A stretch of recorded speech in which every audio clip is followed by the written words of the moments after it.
All right, ladies and gentlemen, today we're talking about finding volumes of rectangular prisms. So there's a few things we got to know about volume and the formula that goes with it. So let me start with just the formula. Volume is equal to the area of a base times the height. Now, to be able to explain this capital B, because we're probably used to seeing height from somewhere. We've seen it, we deal with it, no big deal. But what do we do with a capital B? First off, capital letters as variables usually mean that we are going to be having some kind of formula there. Think about it. Whenever you wrote area of something, you always did a capital A. Whenever you do, let's say, volume, in this case, it's a capital V. That means there's a formula to follow or substitute, okay? Keeping that in mind, there is a formula for the area of the base, but it changes depending on what shape the base is. So we went back and said, volume is always the area of whatever shape the base is. So what we want to do is we just want to, mark it somewhere so we have one formula instead of 20 shapes, 20 different formulas. We wanted one.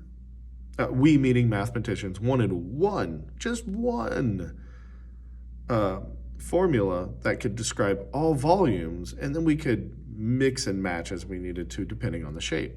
Now, so in this case, B depends on the shape of your prism. Here, so actually let me notate that. Depends on shape of base. There we go.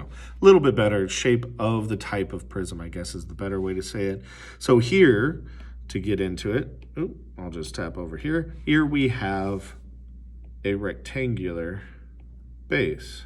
Now you can think of base as the bottom if you want to. That's overly simplified, but it's a good way when we start teaching it. What a base is really the shape that everything is built off of. In other words, if you could slice the object into pieces, what is the one shape each of those pieces would be? Now, depending on how you slice some shapes, and we'll get into that, that'll change. It also depends. You got to cut it straight because otherwise you start making new shapes out of something that it really isn't. So if you want to simplify the idea of what to look for in this case, whatever the shape is that you would set on the ground generally works for you. So this shape here, I would set on the ground. So that's a rectangle. So I need to know how to find the area of a rectangle. Well, I know that the area of a rectangle is equal to length times width. I'm gonna mix some stuff up and I don't want to. So is equal to length times width. Well, if I look up here at my rectangle, I get my length is right here and my width is right there. So I can substitute 5 in for length and I can substitute 2 in for width, and I find out the area of my rectangle is 10, and I've multiplied two numbers together, so I got to put the units and how many I multiplied together. This is called 10 meters squared, or 10 square meters.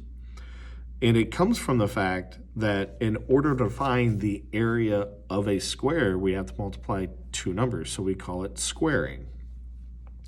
All right, now I have the area of the rectangle. Well, if we go back and we look at this, the area of the rectangle is the same thing as saying capital B. So these two things or variables mean the same thing. So instead of having to write the area of a rectangle, I can just write B. Now the volume is equal to my big B times H. So my volume down here is actually going to be my answer here, which I'm just going to take the 10, and I'm going to substitute that in for my capital B, and then I'm going to multiply it by how tall my object gets. Another way to think of it is take my shape and how high am I going to be stacking that same shape. In this case, I'm stacking it 4 meters, so I'm going to multiply it by 4. Or that's what goes into my h. So 10 times 4 is 40. And I get meters because that's the same measurement they used. And I'm going to cube it because I actually had to multiply the 5 times the 2 to get the 10, and then take that 10 times the 4. So I actually multiplied 3 numbers to get this measurement of volume. And this number right here indicates how many numbers I had to multiply. Okay? Now, let's do the same thing for a square. We have to realize that a square is nothing more than a very specific type of rectangle. If we take that into account, we notice that to find the area of a square, or at least we remember to find the area of a square, means the area of our base is going to be length times width as well. Now my length is here and my width is here, so I get 3 halves times 3 halves, and I'm going to get 9/4. Now over here again, I can see the formula is the volume is equal to the area of my base times my height. So I'm going to take my base, which was 9/4, and I'm going to multiply it by how tall, or how tall I stack each of those areas. And it happens to be 3 halves. And just like if two sides are the same, it's a square, same length. If two sides are the same in a rectangle, it's called a square. If 3 sides are all the same, or are 3 dimensions is another way to put it, then I have a cube. Wow, my brain went to volume. I have a cube. So here I have a cube, and 9 times 3 is 27. So the volume of my cube is going to be 27/8 inches cubed. Don't forget the measurements, or units as they're also called.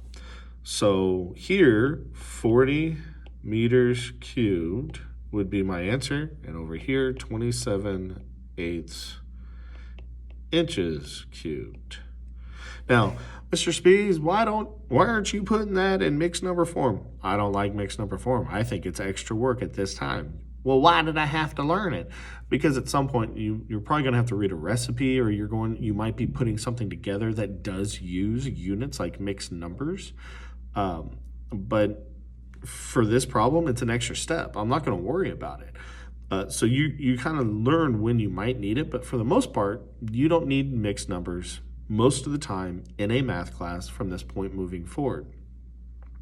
So this is how I get my 2 answers. I get the area of the rectangular prism is 40 meters cubed, and the volume of our cube is 27/8 inches cubed. Volume of our cube is inches cubed. And now you know where we get the name. Because in order to do this, we had to multiply 3 numbers. Well, 3 numbers gave us a 3 exponent, and so that's why we refer to the third power as cubed. Kind of cool to know where names come from. All right, if you get any questions, you can raise your hand, ask, talk to your neighbor if you need to. Just fine with that. Also, if you're at home, email me. I'd be glad to talk to you either when you get back in class, so that way I'm prepared, or I'd be glad to go ahead and respond if I'm able to. We'll see you next time.